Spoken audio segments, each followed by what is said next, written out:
And those who wouldn't bend the knee? We left before the Empire could make examples of us, though we didn't go far. And we banded together to form the Guardians of the Flame soon after. Alas, there is only so much a handful of aging shields can do against the might of an empire. But we've seen to it that their stay has been anything but pleasant. Of late, though, we've had our hands full just trying to keep the Duchy's few remaining bearers out of the Imperial's clutches. The Cullings. We saw what happened in Old Hill. Aye, the foul work of the Black Shields and their mistress. You mean my mother? But it doesn't make sense. Even knowing what I know about her. Her hatred for bearers was no secret, but she wouldn't have been ignorant of their value to the realm. No offense, my lord, but in case you haven't noticed, the Lady Annabella couldn't care less about the realm. She barely even cares for her own home. That much has been plain since the slaughter at Eastpool. And, since granting the Holy Emperor a new heir, her obsession with bearers only seems to have grown. As to why, I don't know. Maybe she can't bear the thought of anyone having the power to challenge her beloved son. Her son. Sir Wade, the Black Shields have broken camp. They march in full force for Buick Bridge. Then so do we. Make ready.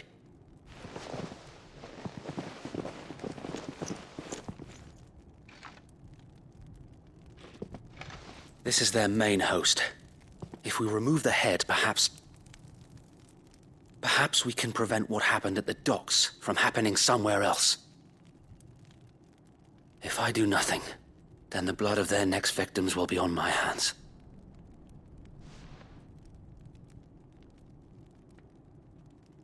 Yours and ours. We too have witnessed the crimes these men who dare call themselves shields have committed in my mother's name. It cannot be allowed to continue. We must put a stop to this madness. We must. So let us go with you. For the good of Rosaria. I was hoping you'd say that. Very well. If that is your wish, I would be honored to serve at your side. And we at yours. So, Wade, let us do our duty. With pleasure, my lord.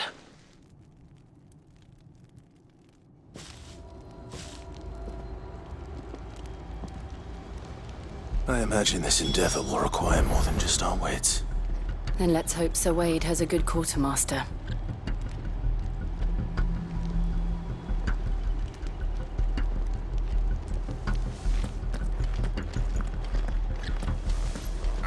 I suppose we owe you our thanks. At least you're not dead. You spared us when you could have just as easily sent us to the mud.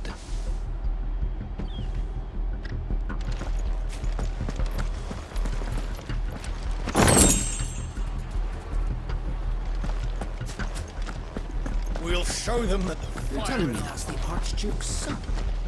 in the flesh. So, You are welcome to what little we have managed to salvage.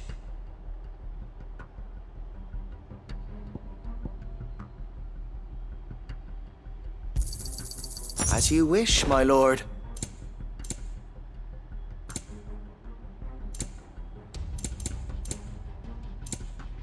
May the blessing of the crystals go with you.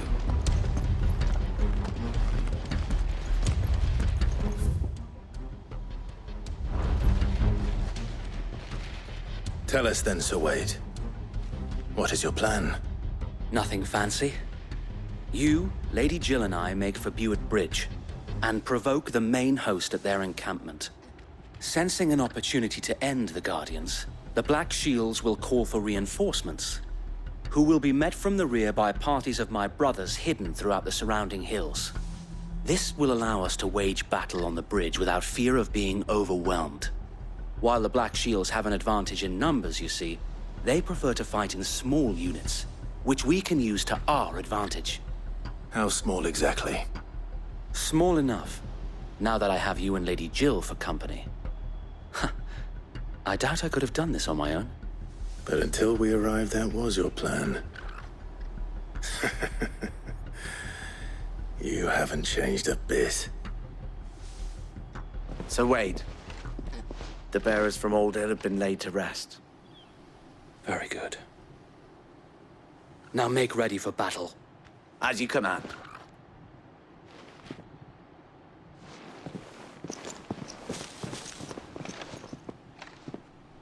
Thank you, Sir Wade. Perhaps now they will find peace. There is but one thing which will grant them peace. Putting an end to the Black Shields. And so we shall.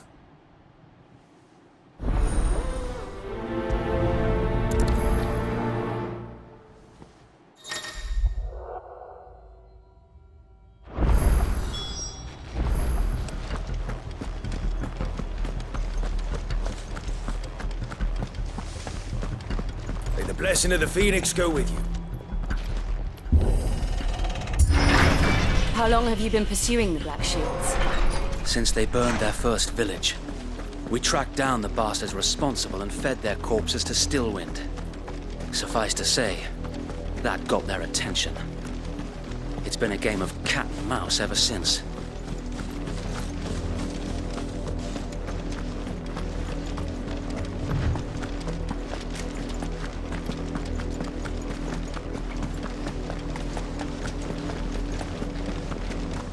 I got me sideways.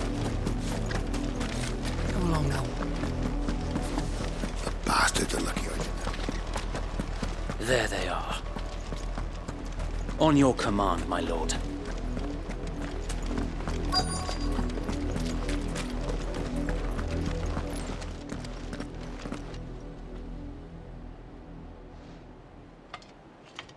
What is it now? I told you! We bear a message for the Vicereine. From the Guardians of the Flame. Ha! You presume to tell us that a pair of filthy vagabonds, a woman and a dog, could guard aught against the might of the Black Shields? Then come! Die along with your flame! For Azaria! For us area! Your petty revolution ends here. On these our swords we swear.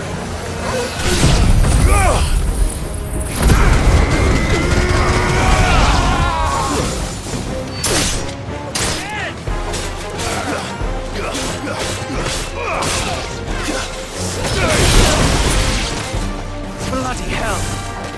Reinforcements from the far bank! Another wyvern to fight their battles for them.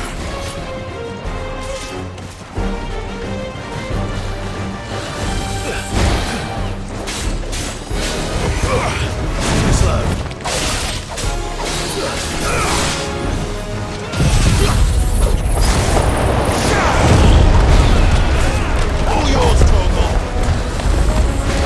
Give me thunder!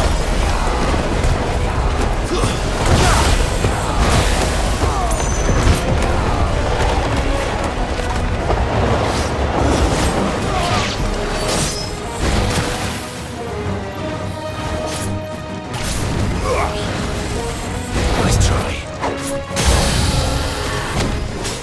More dragons! The Imperials aren't taking any chances. I can't say I'm flattered. Help me, boy! To me, boy! Slow.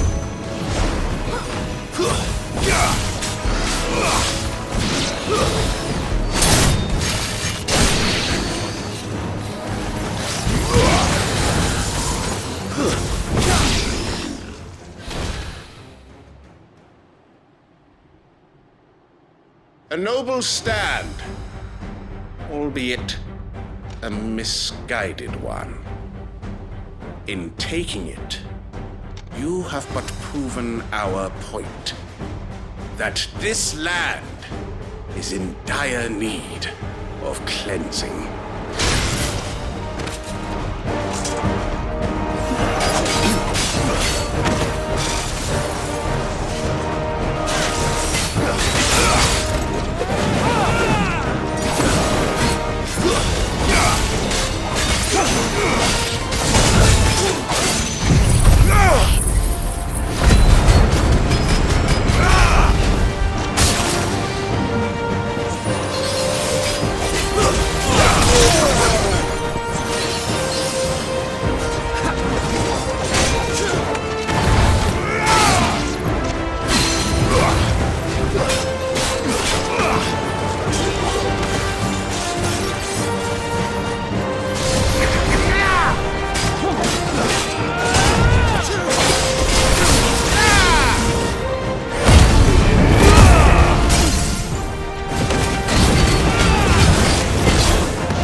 I don't see any more.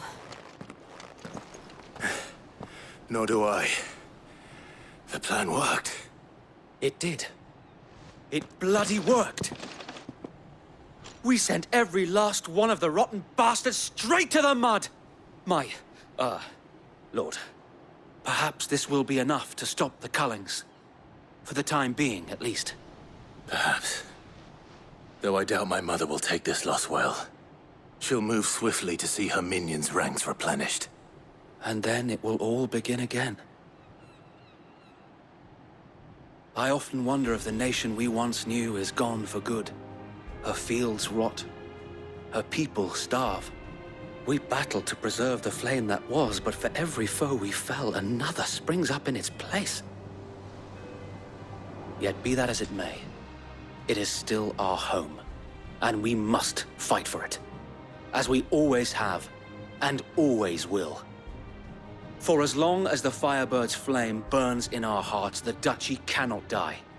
And her loyal subjects may dream of a day when the Rosarian standard flies over Rosalith once more. So wait, Think we should fall back to Port Isolde before the garrison sends reinforcements? A sound strategy, my lord.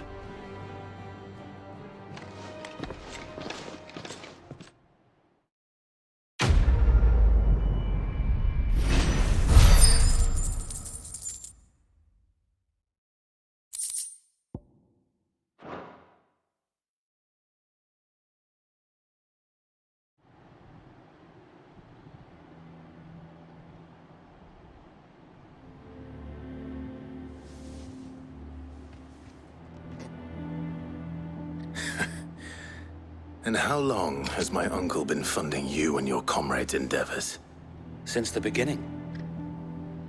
Lord Byron was the first person I turned to after forming the Guardians. And had I known of this tunnel back then, I wouldn't almost have been hanged by the city guard for trying to sneak over the wall. I suppose a formal request for an audience would have appeared suspicious. And appearances must be maintained. Were the Vice-Regency to catch wind of Lord Byron's involvement in our movement, they'd seize his estate and send him to the gallows, where he would be of no use to anyone.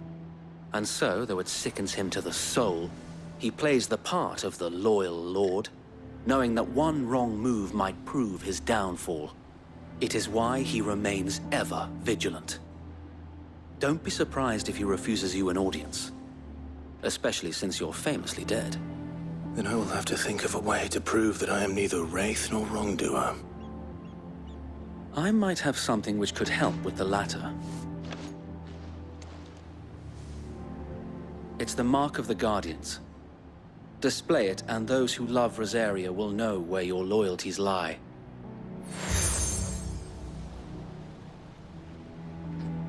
I shall wear it with pride. Be sure that you do. I don't want my men attacking you again. Unless you deserve it. If only Sir Tyler could have been here to see you. Or the Lord Commander. Thank you, Sir Wade. If there is ever anything you need. I know. Go on now, my lord.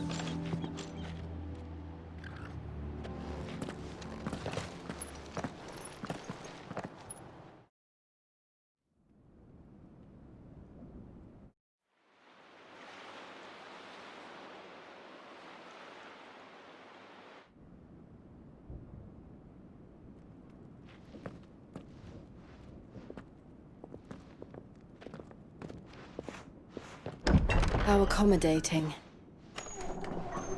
Do you really think they believe we are who we say we are? Not a chance.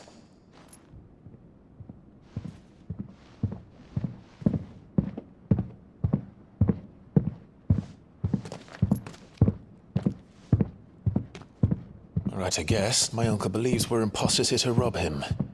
And means to string us up himself.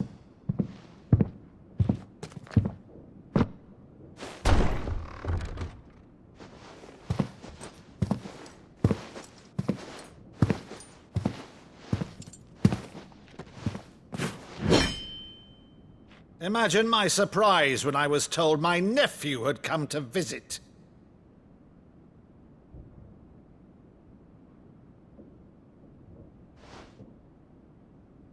Clive Rosfield died long ago. And for uttering his name here, you shall pay with your tongue!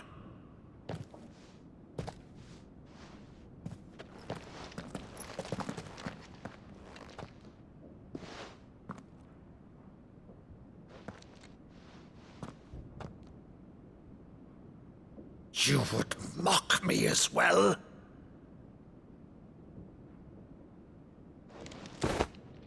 It is I, Sir Crandall of Camelot, loyal servant to Her Serene Holiness, Saint Sybil the Unshod. Meadow, thou vile sorcerer, for thy crimes against church and crown, I shall have thy head.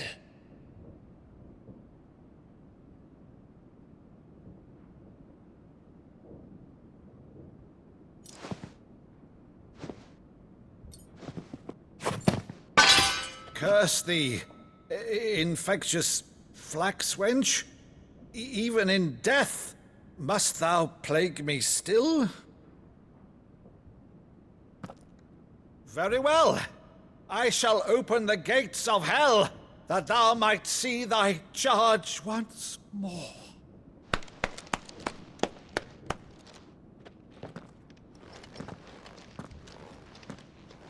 Bravo, Uncle. You're still the finest Maddo in the twins. Oh, Clive, my dear boy, it's really you.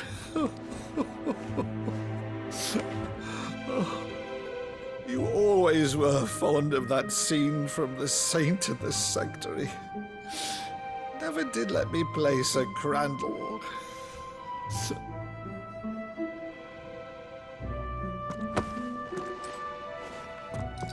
I have a favor to ask, Uncle Byron.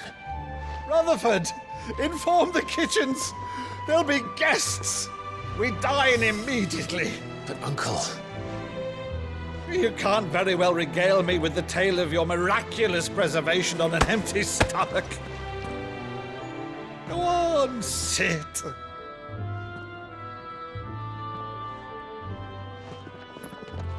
See that you use the good plates, Rutherford.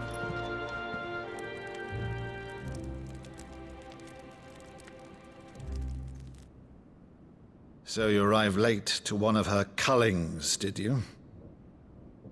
Since becoming Vicereine, Annabella has been a constant thorn in Rosaria's side, but these atrocities are a new low. Something has changed. Quite what, I don't know, but the woman we knew is gone, and a monster sits in her place. A monster. For better or worse, I've been charged with governing this town, and thus must maintain the illusion of obedience. That's all I can do to aid Wade and his merry band of revolutionaries. So he's told us. You have risked much for Rosaria. Our nation will be forever in your debt.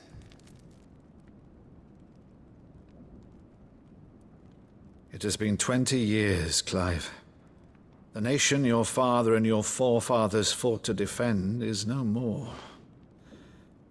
Perhaps it would be otherwise had I the courage of my brother.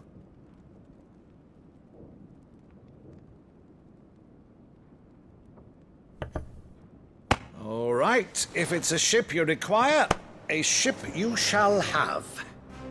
I've a galley in port, but recently relieved of her cargo. She can be outfitted for the voyage in a matter of weeks. So you believe us, then? About everything? Believe you? Ha! Only a fool would believe even half of the things you claim. But until tonight, only a fool would have believed my nephew still lived. And besides, I have it on good authority that Clive is telling the truth. Whose authority? Your own, of course. You've always been a terrible liar. Is that true? It's not untrue. Let's say no more about it, eh? It wouldn't do to linger on my nephew's greatest failing.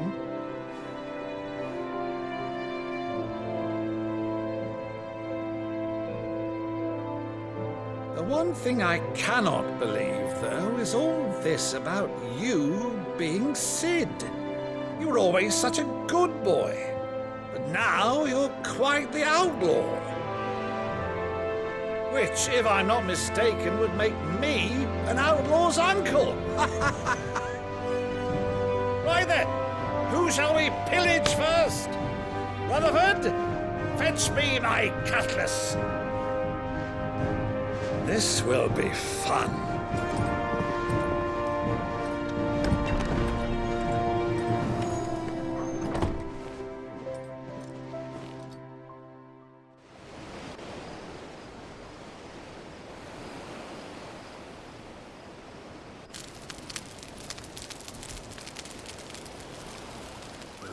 Over there. Go on. She's a fine ship, isn't she? Once outfitted, she'll bear us across the boiling sea to Drustinus in the space of 3 days.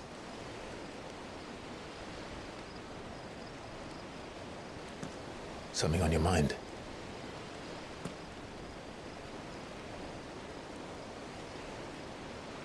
Monsters. When I served the Iron Kingdom, I did so because I saw no other choice.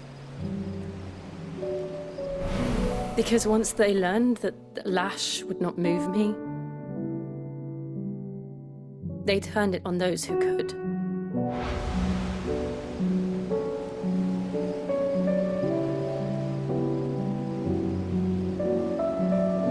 so I became their puppet.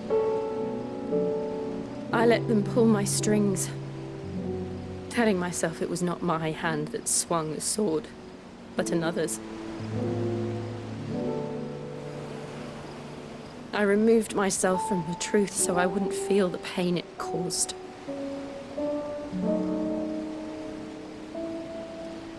And before I knew it, I no longer felt anything. Anything at all.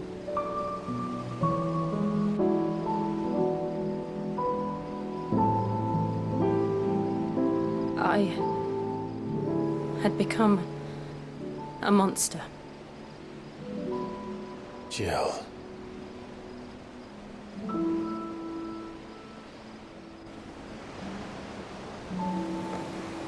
I don't want to be a monster, Clive.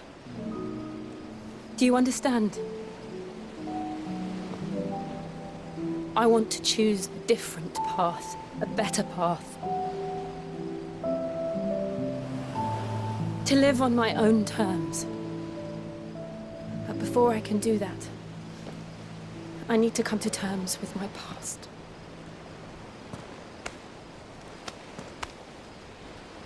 And when you do, I'll be standing there with you, just as you stood with me.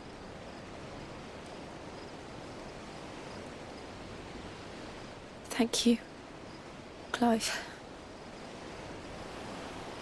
I must atone for my sins. Only then, when it's done, will the monster cease to be. Just promise me that you won't die with it.